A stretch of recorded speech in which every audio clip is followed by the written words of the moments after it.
अस्सलामुअलैकुम वरहमतुल्लाहि वबरकातुहू। देखिए क्लास 12 का आज मैं फ़र्स्ट चैप्टर लाई हूँ आप लोगों के सामने। आप देखिए फ़र्स्ट चैप्टर ये है मिर्ज़ा फ़रहतुल्लाह बेग। मिर्ज़ा फ़रहतुल्लाह बेग की पैदाइश कब और कहाँ हुई, ठीक है। अब देखिए बहुत इंपॉर्टेंट है, मैं नोट्स बनाई हूँ। मिर्ज़ा फ़रहतुल्लाह बेग क्या है? मिर्ज़ा फ़रहतुल्लाह बेग मुसन्निफ़ है, ठीक है। नज़ीर अहमद की कहानी और कुछ मेरी और कुछ उनकी ज़बानी, उनके मुसन्निफ़ कौन है? मिर्ज़ा फ़रहतुल्लाह बेग, ये पूछ सकते हैं, ठीक है। बहुत इंपॉर्टेंट नोट्स है, मैं बनाई हूँ। मैं भी क्लास 12 की ही स्टूडेंट हूँ और मैं खुद के लिए बनाई हूँ।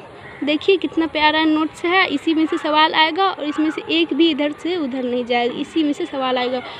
और मैं आप लोगों के सामने देखिए मिर्ज़ा फ़रहतुल्लाह बेग की पैदाइश कब और कहाँ हुई। देखिए मिर्ज़ा फ़रहतुल्लाह बेग की पैदाइश यानी खुद के मुताबिक खुद बोलते थे कि अगस्त 1885 ईस्वी में चौरीवालान दिल्ली में यानी पैदा हुए, ठीक है। और तज़किरा नवासी के मुताबिक यानी तज़किरा नवासी मतलब यानी दूसरों के मुताबिक सितंबर 1883 ईस्वी में पैदा हुए मिर्ज़ा फ़रहतुल्लाह बेग, ठीक है।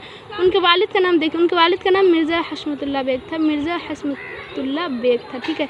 और फ़रहतुल्लाह बेग सिर्फ 10 रोज़ के थे यानी 10 दिन के थे कि उनके वालिदा मुशर्रफ जहाँ बेगम का इंतकाल हो गया। तो उनकी परवरिश किसने की थी? हुस्न जहाँ बेगम बेवा फूफी, उनकी फूफी थी, लावलद थी। तो यानी उसके पास औलाद नहीं था, तो बेवा फूफी और उनके पति इंतकाल हो गए थे। उनकी फूफी के पति इंतकाल हो गए थे, तो उनकी फूफी ने ही मिर्ज़ा फ़रहतुल्लाह बेग को अपनी औलाद की तरह पाला जब उनकी वालिदा का इंतकाल हो गया। तो देखिए, और हज़रत निज़ामुद्दीन औलिया की दरगाह की एक मस्जिद में बुज़ुर्ग सैयद वलीउल्लाह रहते थे, यानी एक बुज़ुर्ग रहते थे, उसका नाम सैयद वलीउल्लाह था। उन्होंने ही मिर्ज़ा फ़रहतुल्लाह बेग को बिस्मिल्लाह कराई थी, ठीक है। और मौलवी कमरुद्दीन साहब ने मिर्ज़ा फ़रहतुल्लाह बेग को कलाम पाक सिखाया, ठीक है। देखिए इसी में से सवाल आएगा, एक भी सवाल इधर से उधर नहीं जाने वाला, इसी में से आएगा। देखिए बहुत इंपॉर्टेंट सवाल है। फ़रहतुल्लाह बेग की इब्तदाई तालीम किस तरह पूरी हुई। देखिए गवर्नमेंट हाई स्कूल कश्मीर दरवाज़ा दिल्ली से फ़रहतुल्लाह बेग ने इंट्रेंस का इम्तहान पास किया और 1901 में हिंदू कॉलेज में दाखिला लिया, ठीक है। और यहाँ से 1903 में इंटरमीडिएट की सनद हासिल की, ठीक है। सेंट इंडिफेंस कॉलेज से बीए का इम्तहान पास किया और उन्होंने इसी कॉलेज में जिसमें बीए का इम्तहान पास किया था, इसी कॉलेज में उन्होंने एमए में दाखिला ले लिया, ठीक है। लेकिन माशी हालत कमज़ोर होने के सबब तालीम मुकम्मल नहीं कर सके मिर्ज़ा फ़रहतुल्लाह बेग, ठीक है। अपनी तालीमी ज़िंदगी के दौरान उन्हें खेलों में ज़्यादा दिलचस्पी रही, ठीक है। क्रिकेट, टेनिस, ब्लेड, चौसर और शतरंज वगैरह सभी कुछ खेलते थे मिर्ज़ा फ़रहतुल्लाह बेग, ठीक है। देखिए बहुत इम्पोर्टेंट है। देखिए फ़रहतुल्लाह बेग तलाशे माशी के सिलसिले में हैदराबाद आ गए, ठीक है। हैदराबाद आए और वहाँ के एक स्कूल में अंग्रेज़ी के मुअल्लिम बनाए गए, यानी वहाँ हैदराबाद के स्कूल में, ठीक है। 1908 में हाई स्कूल में मुतरजिम मुकर्रर हुआ, हाई स्कूल में हाई कोर्ट में मुतरजिम मुकर्रर हुआ, ठीक है। 1908 ईस्वी याद रखना है। 1910 ईस्वी में जुडिशल का इम्तहान पास किया और उसी मैदान में मुख्तलिफ अहदों पर तरक्की करते हुए 1939 ईस्वी में हाई कोर्ट के इंस्पेक्टिंग अफसर बने, ठीक है। कब बने थे? 1939 ईस्वी में, याद रखना है, ठीक है। और 1939 ईस्वी में हाई कोर्ट के इंस्पेक्टिंग अफसर बन गया। उसके बाद 1942 में उसी अहदे से सबक दोष हो गया, ठीक है, यानी रिटायरमेंट हो गया, ठीक है।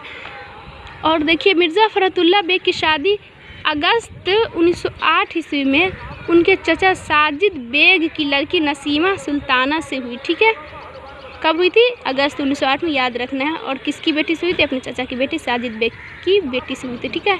उनके इंतकाल के बाद उनका दूसरा निकाह पहली बीवी का नाम क्या है? नसीमा सुल्ताना की बहन हमीदा सुल्ताना से उनका दूसरा निकाह हुआ मिर्ज़ा फ़रहतुल्लाह बेग का, याद रखना है।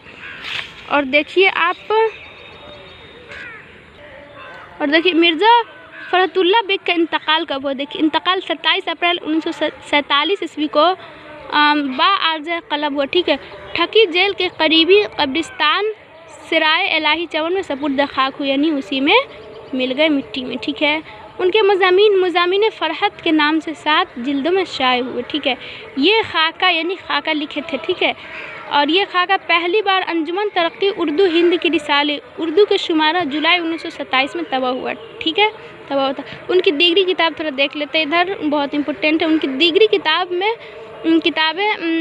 इंशा, दीवाने यकीन, दीवाने नज़ीर, मेरी दास्तार, मेरी शायरी अहम है। उनकी दी गई किताब देखिए, बहुत इंपॉर्टेंट। आप स्क्रीनशॉट ले सकते हैं। इसके बाहर एक भी सवाल नहीं जाने वाला है। देखिए ऑब्जेक्टिव के लिए ज़्यादा इंपॉर्टेंट। अगर सब्जेक्टिव में पूछा जाए तो आप देखिए मिर्ज़ा फ़खरुल्लाह के बारे में पूरा लिख दीजिएगा। उनकी पैदाइश, उनके वालिद का नाम, उनकी वालिदा का नाम और उनको किसने पाला। हुस्न जहाँ बेगम बेवफूफी लावरद फूफी ने उनको अपनी औलाद की तरह पाला। और उनके इब्तिदा तालीम किस तरह पूरा लिख देना है। और इधर लिख देना है तलाश मार्क्स सिलसिले में वही हैदराबाद के कैसे कहाँ बने, क्या चीज़ के मुअल्लिम बनाए गए, सब लिख देना। हाई कोर्ट में मुतर्जिम मुकर्रर हुए, कब जुडिशल का इम्तिहान पास किया, कब इंस्पेक्टिंग हाई कोर्ट के अफसर बने और कब सबक दोष हो गए अहदे से, ये सब लिख देना है। और उनकी शादी के बारे में लिख देना है और उनके इंतकाल के बारे में लिख देना है। उनके मज़ामीन फ़रत जो 7 जिल्द में शाये हुए थे ये भी लिख देना है। उनके खाका ये पहली बार अंजुमन तरक्की उर्दू हिंदी की रिसाला उर्दू का शुमार जुलाई 1927 में तबाह हुआ, ये भी लिख देना है। और उनकी दी गई किताब पूरा लिख देना है। बस लॉन्ग में आए तो पूरा लिख देना, ठीक है। आपको बहुत 5 नंबर आपको मिल जाएगा बहुत अच्छे से। अब देखिए दूसरा वीडियो मैं कल लाऊँगी।